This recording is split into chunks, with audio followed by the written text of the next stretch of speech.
Halo teman-teman semua.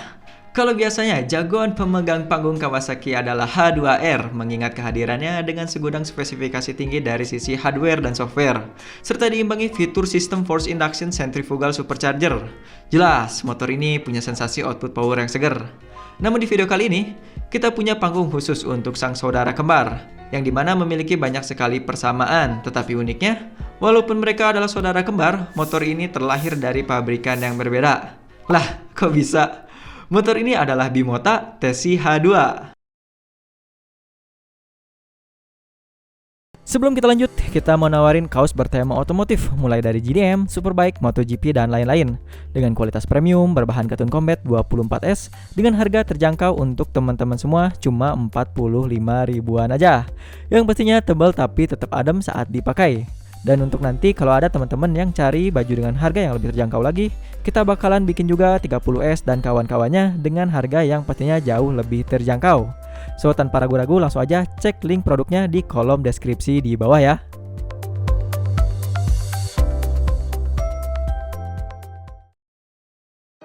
Bimota Tesi H2.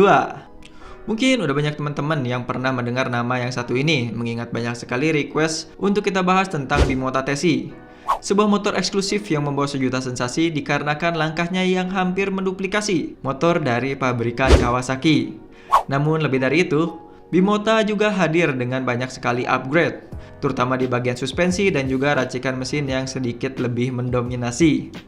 Oke, kita mulai bahas lebih dalam tentang motor yang satu ini. Semuanya bermula di Italia, sebuah negara yang pandai membuat makanan seperti pizza dan juga spaghetti. Namun di samping soal konsumsi, negara ini juga memiliki andil besar di bidang teknologi, terutama jika kita berbicara mengenai peralatan transportasi. Salah satunya Bimota, yang merupakan sebuah pabrikan yang bergerak di bidang transportasi kendaraan roda 2 sejak tahun 1973. Pabrikan ini bergerak pada bidang kustomisasi dan juga modifikasi, sehingga motor-motor hasil tangan dingin mekaniknya begitu diminati dan dicintai. Namun sangat ironi, pada tahun 2017 lalu perusahaan ini mengalami krisis keuangan yang membuatnya hampir gulung tikar. Beruntungnya, saat itu pabrikan asal Jepang datang, yakni Kawasaki yang bersedia berinvestasi, tepatnya sebanyak 49,9 saham yang mereka akuisisi. Dan you know lah apa yang terjadi. Melihat masalah-masalah yang menyelimuti, Kawasaki pun sadar betul kalau masih banyak yang harus dibenahi. Sebagai langkah pertama, mereka mulai mengambil andil dalam proses desain dan produksi, dan menjadi alasan terlahirnya Bimota Tesi dengan nama belakang H2. Dari nama juga kita udah tahu apa yang direncanakan Kawasaki. Motor hasil kolaborasi ini akhirnya diperlihatkan ke publik pada EICMA Auto Show tahun 2019-an silam yang bertempat di Milan.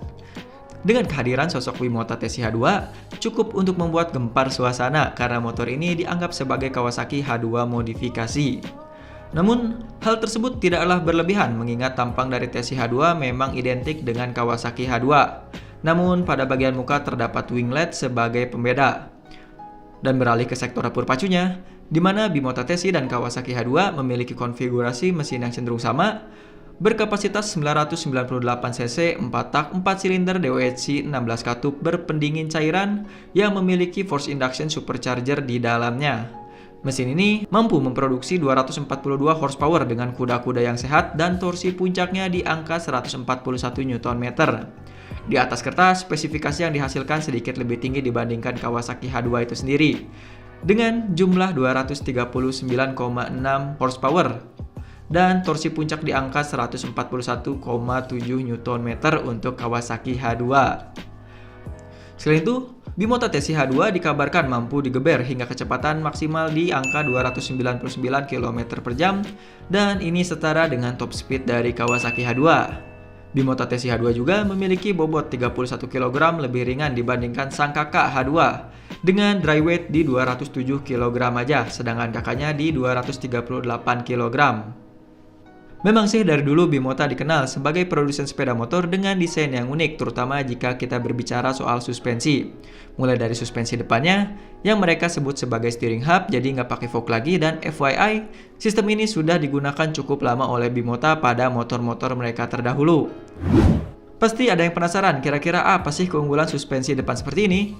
Keunggulannya adalah rigidity saat melakukan pengereman setelah berakselerasi, yang menjanjikan keamanan dan kenyamanan untuk bermanuver dan pengalaman bagi sang rider. Sementara pada bagian kaki belakang juga sama, dan sudah tentunya terdapat swing arm namun berbeda dengan bagian depan. Dengan ayun belakang ini berbentuk melengkung dengan balutan kelir yang unik antara kanan dan kiri. Dan lebih uniknya lagi, Bimota TCH2 menggunakan suspensi ganda di bagian tengah kepunyaan Öhlins yang memiliki fitur pengaturan elektrik pada bagian suspensi ini. Masuk ke area kemudi, sudah steering damper, lalu ada panel instrumen berkombinasi analog dan digital, jarum sebagai indikator RPM, dan digital sebagai all-in-one indikator yang tersisa. Seperti biasa, karena motor ini adalah motor asli Italia dengan konsep Kawasaki, motor ini pun diproduksi secara handmade dengan unit yang terbatas tentunya. Hanya Sultan di antara para sultan lah yang bisa menjadi pemiliknya. Motor ini dibanderol dengan harga 64.000 euro atau setara dengan 1,1 miliar rupiah belum termasuk pajak. Dimana jika kita memaksa membelinya untuk dipakai di tanah air, maka kita perlu mengeluarkan isi dompet kita hingga 3,3 miliar rupiah bahkan lebih. Dan jangan lupa kalau ada teman-teman yang berani beli, izinkan untuk kita review.